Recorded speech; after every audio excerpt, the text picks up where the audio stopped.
Assalamualaikum.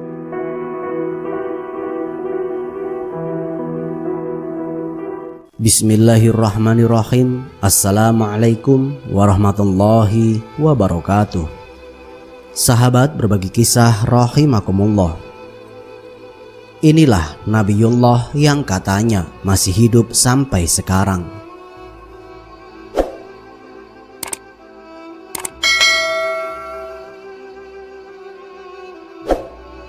Tidak ada manusia yang kekal hidup di dunia ini kecuali Allah Ta'ala.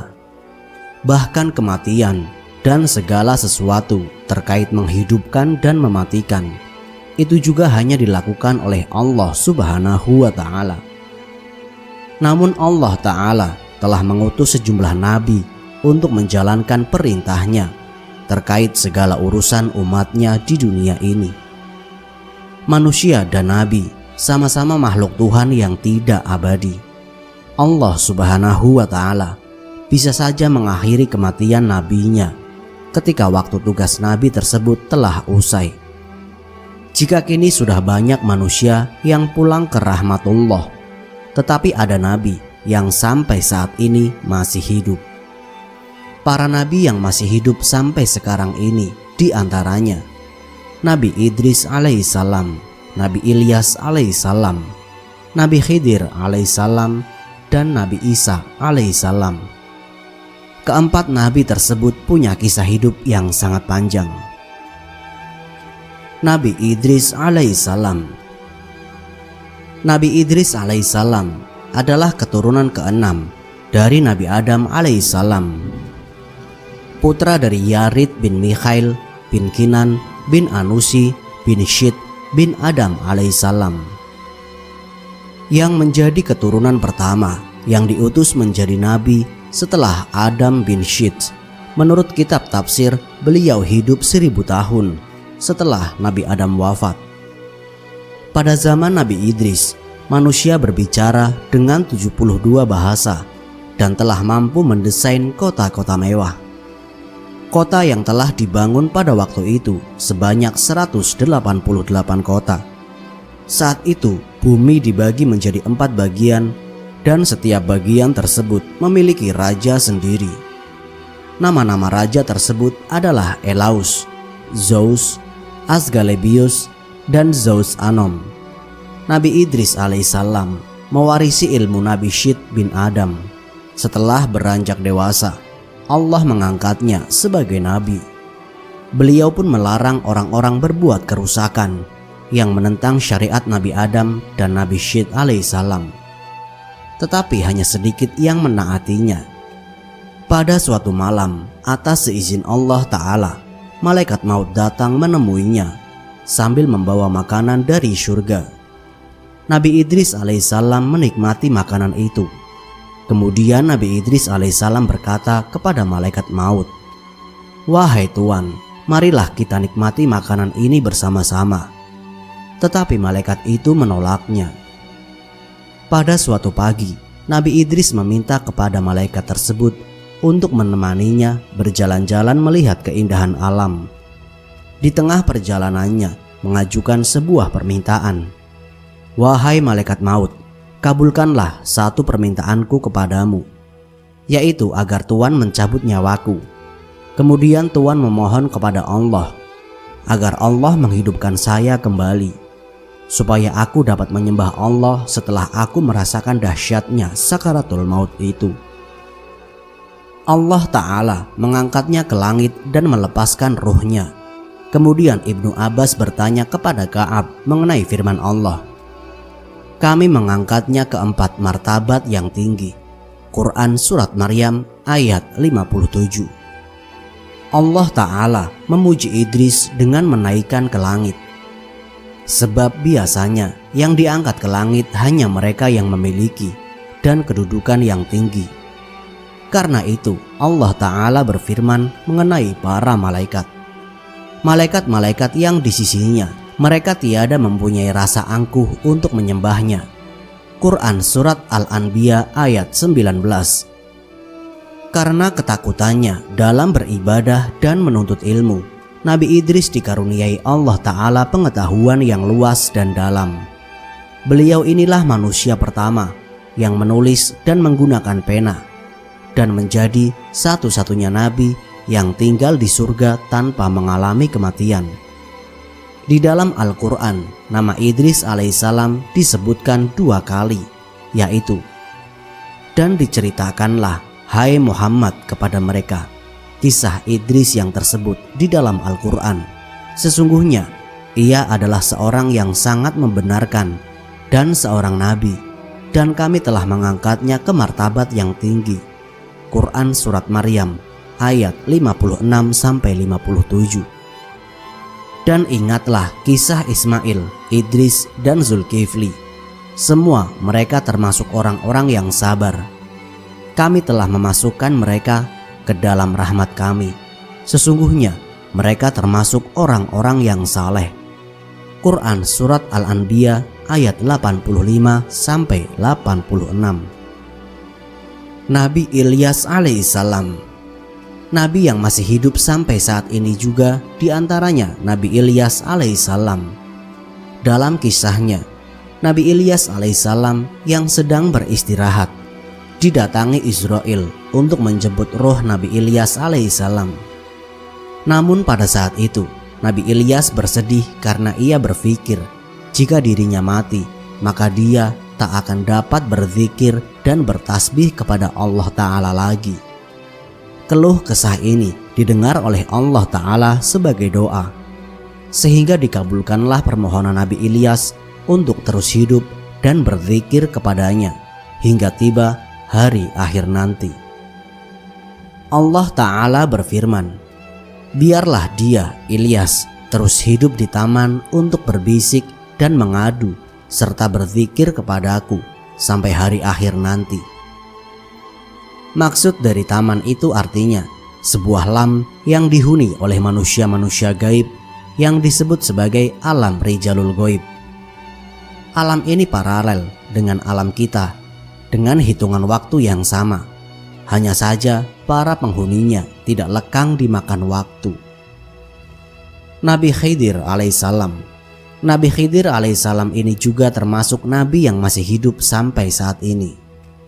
Dalam kisahnya, Nabi Khidir alaihissalam pernah menjadi seorang perdana menteri di negeri Babilonia yang saat itu dipimpin oleh Sultan Iskandar Zulkarnain. Ad-Daraqutni, riwayat dari Ibnu Abbas. Nabi Khidir dan Nabi Ilyas bertemu setiap tahun saat musim haji, dan mereka berdua saling mencukur atau tahalul kepada satu sama lain. Ibnu Hajar mengatakan sanadnya lemah. Sementara riwayat Ahmad dalam As-Suhud dan At-Tabrani dengan penambahan mereka berdua berpuasa Ramadan di Baitul Maqdis. Ibnu Hajar mengatakan sanadnya hasan. Dalam Musnad Abu Usamah diterangkan Nabi Khidir alaihissalam di samudra dan Nabi Ilyas alaihissalam di daratan. Mereka bertemu tiap malam di samping tembok yang dibuat Zulkarnain. Syawahid Al-Haq halaman 200 tentang 4 hadis yang dibawakan Ibnu Jauzi. Nabi Khidir alaihissalam mendiami alam yang berbeda dan bertugas untuk memelihara lautan dan samudra. Nabi Khidir alaihissalam dikenal sebagai penghulu para wali Allah untuk menjalankan tugas dakwah di alam dunia.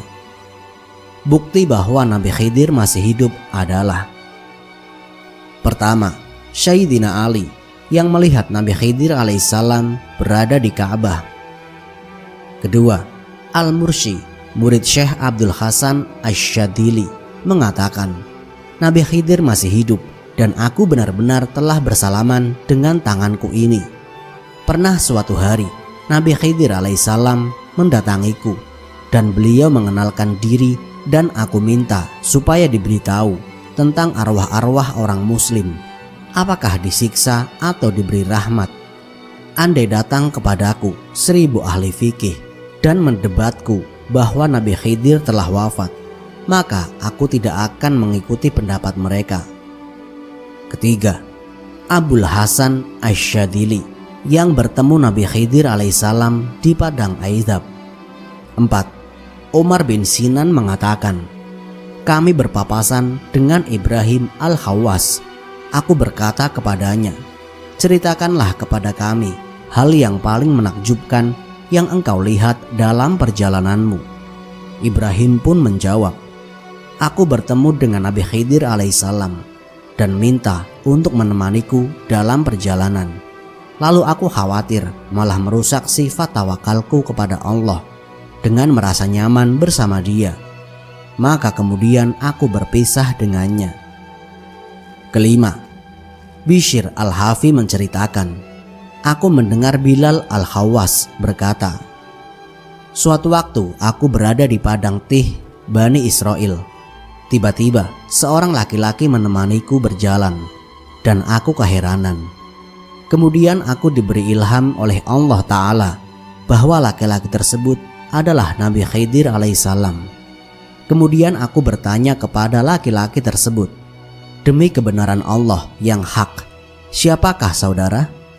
Laki-laki tersebut menjawab, aku saudaramu, Khidir.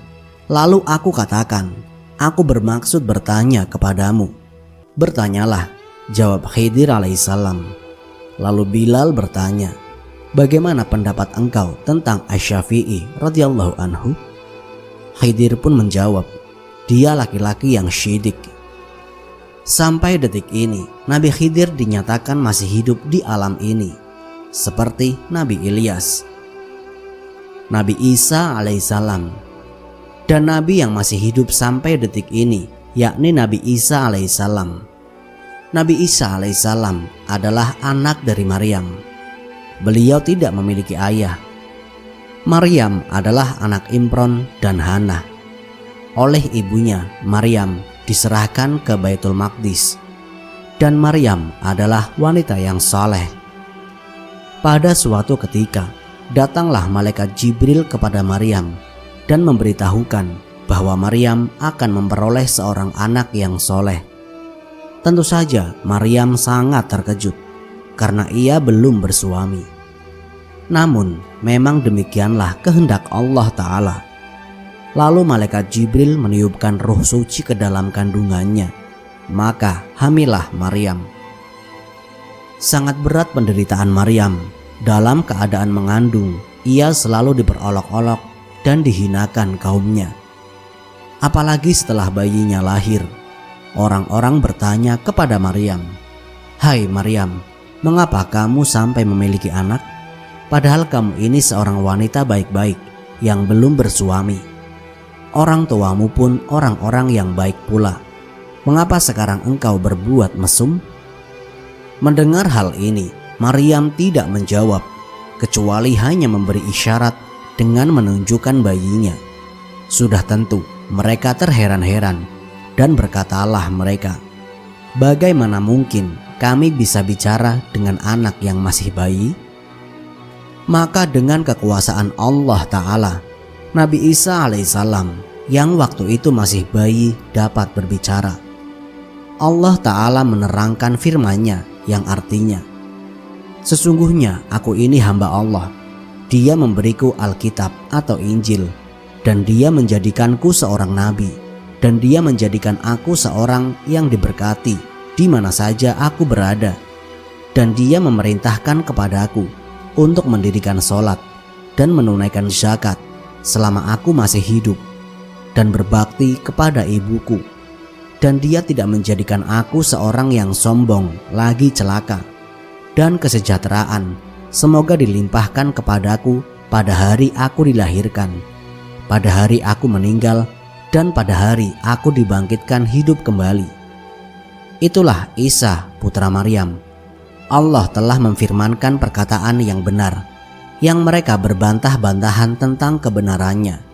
Quran Surat Maryam ayat 30-34. Demikianlah dengan izin Allah Ta'ala, anak yang masih dalam pangkuan ibunya dapat berkata-kata. Untuk melindungi anaknya, maka Maryam pindah ke Mesir bersama saudaranya Yusuf Najar. Setelah 12 tahun, mereka pun kembali ke negeri Syam. Pada usia 30 tahun, diangkatlah Isa menjadi Rasul Allah. dan menyerukan kebenaran Allah Ta'ala kepada Bani Israel. Kepada Isa, Allah mengajarkan Alkitab, hikmah ilmu, Taurat, dan Injil, dan menjadi Rasul kepada Bani Israel. Kepadanya pula Allah memberikan mukjizat, yaitu: pertama, menjadikan burung daripada tanah. Kedua, dapat menyembuhkan orang buta sehingga bisa melihat. Ketiga, menyembuhkan orang berpenyakit kusta. Keempat, dapat menghidupkan orang-orang yang telah mati. Kelima, menurunkan makanan dari langit ketika diminta oleh kaumnya. Adapun yang beriman kepada Nabi Isa alaihissalam hanyalah 12 orang saja, dan mereka disebut Hawari, yang berarti sahabat-sahabat Nabi Isa alaihissalam. Lama-kelamaan pengikut Nabi Isa alaihissalam semakin banyak. Mereka disebut Nasaro atau Nasrani. Di antara sahabat-sahabat Nabi Isa alaihissalam ada seorang yang murtad yang bernama Yahusa Iskarius. Dalam melaksanakan tugas menegakkan kebenaran Allah Ta'ala, Nabi Isa alaihissalam mendapat tantangan keras dari orang-orang kafir. Mereka mencari orang yang sanggup menangkap Nabi Isa alaihissalam dengan upah yang sangat besar. Yahusa Iskarius, si murid murtad tersebut yang sanggup melaksanakan pekerjaan itu. Pada waktu Nabi Isa alaihissalam sudah terkepung di suatu tempat oleh tentara kerajaan yang diperintah oleh Raja Hirdaus yang kafir, Allah Ta'ala telah berkenan mengangkat Nabi Isa alaihissalam ke dalam alam gaib atau ke tempat yang dimuliakan Allah. Dan pada waktu itu usia Nabi Isa alaihissalam adalah 33 tahun. Dan kemudian Allah Ta'ala menjadikan orang lain atau Yahusa Iskarius mirip dengan Nabi Isa alaihissalam. Dan murid yang murtad inilah yang sebenarnya tertangkap dan kemudian disalibkan. Di dalam Al-Quran Allah Ta'ala menerangkan firman-Nya yang artinya, telah kafirlah orang-orang yang mengatakan sesungguhnya Allah ialah Al-Masih, putra Maryam. Padahal Al-Masih sendiri berkata, "Hai Bani Israel, sembahlah Allah Tuhanku dan Tuhanmu. Sesungguhnya barang siapa yang memperserikatkannya, maka Allah haramkan ia masuk surga, dan tempatnya adalah di neraka, yang tidak ada seorang pun penolongnya." Quran Surat Al-Ma'idah ayat 72. Sampai sekarang Nabi Isa masih hidup bersama para penduduk langit, dan baru akan turun kembali saat Mahkamah Kubro atau sering disebut Armageddon untuk mengalahkan Dajjal. Wallahu alam bisawab. Semoga kisah ini dapat memberikan manfaat bagi kita semua. Jika kalian suka dengan channel ini, silahkan klik tombol subscribe untuk mendukung berbagi kisah sebagai salah satu channel yang memberikan informasi kisah-kisah Nabi dan sejarah Islam yang dapat kita teladani sebagai umat muslim. Akhirul kalam, wassalamualaikum warahmatullahi wabarakatuh.